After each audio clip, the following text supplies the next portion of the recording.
Party के महिला नेता लोग यहाँ पे जो मौजूद हैं, कई सारे सांसद और कई सारे अन्य पार्टियों से नेता लोग यहाँ पे जो बैठे हैं, सबको हमारा प्रणाम, हमारा नमस्कार।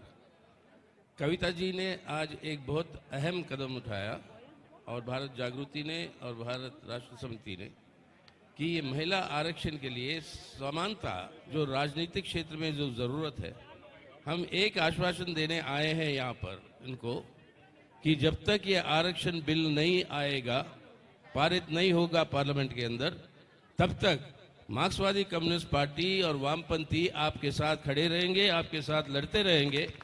और ये हमारा वादा है, हमारा संकल्प है, क्योंकि हम मानते हैं कि कई सारे इसके अंदर कोई विश्लेषण करने की जरूरत नहीं है। आज अफसोस की बात यह है कि तकरीबन 3 दशक हो गए चर्चा हो रही है महिला आरक्षण के बारे में। सामाजिक, आर्थिक और राजनीतिक, जब तक बराबरी महिलाओं को दी नहीं जाएगी, किसी भी मुल्क का विकास हुआ नहीं ना होगा। और महिलाओं को आरक्षण देने का मतलब ये नहीं है कि उनको कोई सिर्फ रिप्रेजेंटेशन दे रहे हो आप, लेकिन उनकी भागीदारी चाहिए। जब तक महिलाओं की भागीदारी पूरी तरीके से नहीं होगी, किसी समाज का, किसी अर्थव्यवस्था का विकास कभी हुआ नहीं, किसी देश में ना हो पाएगा। और यही सोच करते हुए ये आरक्षण बिल बहुत झगड़े के बाद, झगड़ा माने संघर्ष के बाद, बहुत संघर्ष के बाद ये आरक्षण बिल लाया गया था। एक बार उसको पारित किया था हम लोगों ने, जब हम भी थे राज्यसभा में, और उसको पारित किया था आज ही रात को, रात के 12 बजे तक वो बहस चलती रही राज्यसभा के अंदर।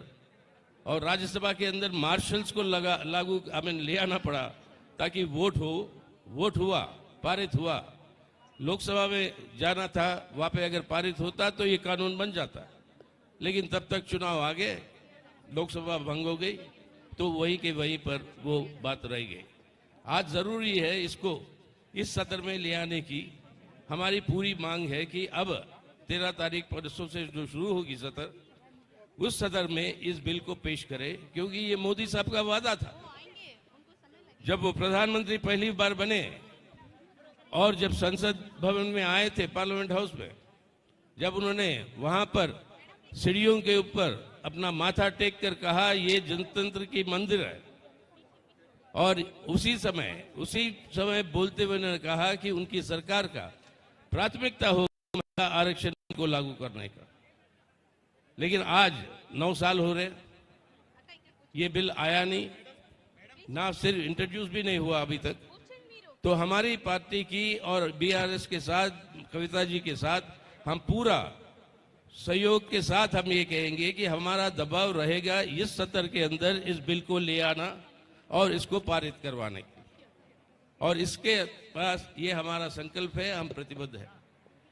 क्योंकि और जैसे मैं कह रहा था, विश्लेषण करने की जरूरत नहीं है। आज 14% है हमारे लोकसभा में महिला, 11% है हमारे राज्यसभा में महिला। बहुत संघर्ष के बाद आपने महिला आरक्षण दिया आपके पंचायती संस्थाओं में।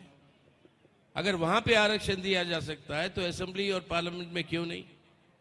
और जो भी सवाल यहाँ पे है कि महिला आरक्षण के अंदर जो आरक्षण आज है अलग अलग समुदायों के लिए, उस आरक्षण को भी महिला आरक्षण के अंदर शामिल कर रहे हो, ठीक है, इस बात के ऊपर विचार हो सकती है, लेकिन इसके चलते हुए इस कानून को आप रोक नहीं सकते हो।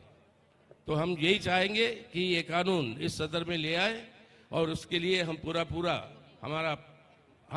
पूरा साथ होगा। और कविता जी को यही आश्वासन हम देना चाहते हैं कि इसके लिए, इसको हासिल करने के लिए, जब तक ये कानून पारित नहीं होता, हम आपके साथ मिलकर इसको, लड़ाई को हम आगे ले जाएंगे। और ये हमारा वादा है, हमारा संकल्प है। तो आज हमें ये मौका दिया, इसके लिए मैं बहुत शुक्रगुजार हूँ, और मैं चाहूँगा कि कामयाबी के साथ ये प्रोग्राम और आगे बढ़े। बहुत बहुत धन्यवाद सर, आपने हमारा साथ सहयोग का आश्वासन दिया, तो आपके हम हृदय से आभारी हैं।